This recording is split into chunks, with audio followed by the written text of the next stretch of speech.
guys, welcome back to my channel. My name is Andrea, and yes, I make videos about my travel and my experiences and everything about my life of traveling. Now, I want to thank Alan for all the comments, he's been commenting on all my videos lately, so thank you very much for following and supporting me as well. Now for today I want to talk about all these little things that they actually, someone on the door, that's the good of the life. Anyways, all the little struggles that you find when you live abroad.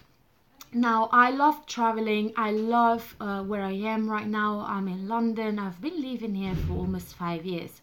So it's something that I really love to do. But definitely there are certain things that I would never known unless I've moved here. Right, so the first thing, apart from the language barrier, is also like the stereotype. Because when I was back in Italy, there isn't as much of a stereotype because we're all Italians, majority are all Italians. Now things are changing, but when I came here, I had my first stereotype about Italians, and it was quite weird, and it was actually a bit funny as well to know what other people think of us. So all these kind of things that they think we do, but then actually it's not that true. So it's good to know what other people outside of your country think about you. Another thing as well is when you move to a country, well, I would say when I moved here the first thing that I've noticed is it was so hard to make friends. I mean, it's not hard to meet people. The only thing that is hard is to keep a long-lasting relationship, because most of the people here, they just come to make an experience, or they come here to study, or they come here to work, but then they probably get homesick, or they change their mind, or probably it's just too cold for them or too busy for them, so they quit and they are out of the UK and they go back to their country. So it's very easy to make new friends, but it's hard to keep old friends, let's put it that way. Another thing as well, which I find it very hard, and it was like back in Italy I had friends and it was very hard to keep in touch with them, to be honest, even though the time difference is not a lot, it's just an hour, but like communicating, and the fact that probably in London you have different shifts every day. It's not like in Italy where you kind of have a routine quite consistent, but here is like, it's just crazy.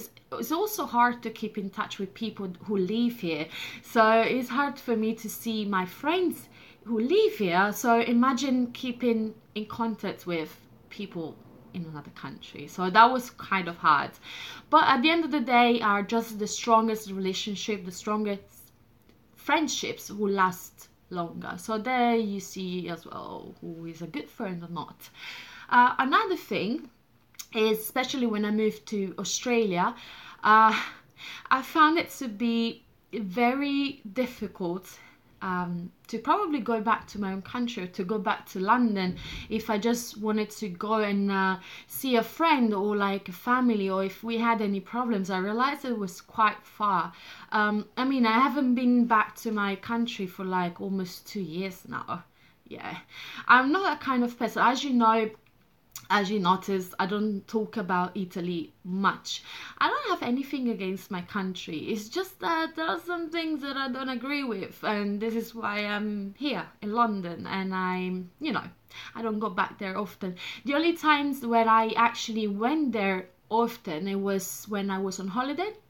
And I had my parents, my family is still there, my relatives, but my parents were there as well. So anytime I was taking holidays, I was always going to see them, because that's the only time where you can see your parents or your family or your friends.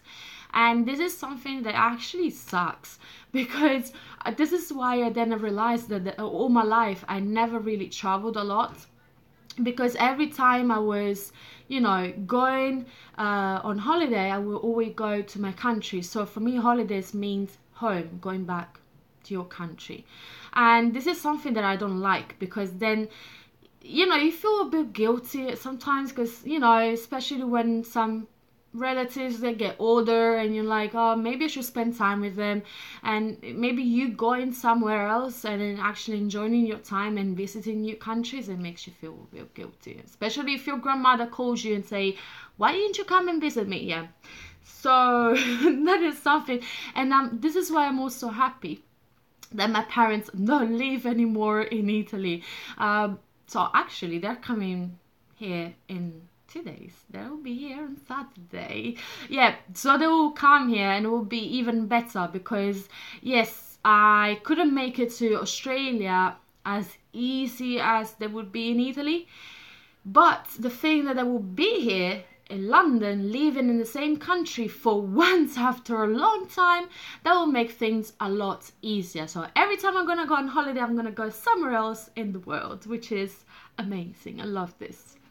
So there are lots of things that when you travel or when you move abroad or when you start living somewhere else, depending on how far it is or close, anything, it still changes your life. And it's not, one thing that I realized, you cannot keep the same lifestyle that you used to have in your own country to a different country, because things will change regardless. Your lifestyle will change and you have to adapt to the rules of the country or the lifestyle of the country. So for instance, here in London, it's such a fast-paced city that there are certain things like cooking a meal at home after work is not something that you can do very often. I mean, you can, but most of the times I can't be bothered. I'm just so tired, or it's just too late, and I'm probably starting early in the morning, and this is just not happening. So well, yeah, so things are changing, and I'll probably make a video about all the things that I changed about my lifestyle, because there are certain things, if my grandmother would know that I do, she will ban me from being Italian, I'm telling you. So I'll probably make a video about it. Now, I would like to know if you ever been in a different country, if you moved to a different country, what were your struggles? What things you liked? And I also want to know, this is something that interested me a lot, about the stereotypes, because it's something that as long as you live in your country, you don't realize it. You probably can have an idea, like Italians are all about pasta, pizza. They think we eat pasta every day. I don't have pasta every day. I probably have it twice a week, to be honest. So it's quite funny to know what people think about you. And the easier thing is just live abroad and you know, just to get to know people from different cultures is so cool. So let me know which stereotypes you went through and just comment it down below. As always, I hope you have an amazing life, and subscribe to this channel if you think that you travel alone, because I'll make more solo travel videos, because this is something that I do. I always travel solo. So if you're one of them, one of this part of people that they go somewhere by themselves, like the crazy people, let me know and subscribe to it, because I'll make more videos about it. And with this is everything. I love you all. I'm gonna go to work today and have a great life. Bye.